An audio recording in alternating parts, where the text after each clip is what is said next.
विषय आता पुन्हा एकदा चर्चेला आला आहे. पालिकेने नोटीस दिली आहे, काय सांगाल?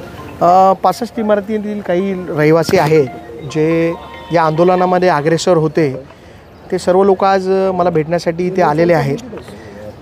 मला मुख्यमंत्री माननीय देवेंद्र फडणवीस साहेब यांना एकच गोष्ट सांगायची आहे की मुख्यमंत्री साहेबांनी जे विधानसभेमध्ये जे आश्वासन दिलं होतं या 65 इमारतींसंदर्भात की या इमारतींवर कुठलीही कारवाई होणार नाही आणि या इमारतीतल्या लोकांना दिलासा मिळेल, त्यांनी त्यांच्या शब्दावर ठाम राहावं.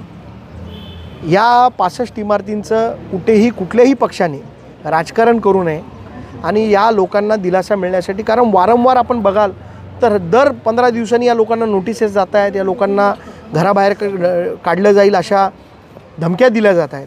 माझी प्रशासनाला एवढीच विनंती आहे की मुख्यमंत्र्यांनी दिलेला शब्द म्हणजे मुख्यमंत्र्यांची काही किंमत आहे की नाही प्रशासनाच्या नजरेमध्ये. मुख्यमंत्री जेव्हा सांगतात की या इमारतींना आम्ही रेग्युलराईज करू, तेव्हा प्रशासनाची हिंमतच कशी होते या लोकांना नोटिसेस देण्याची.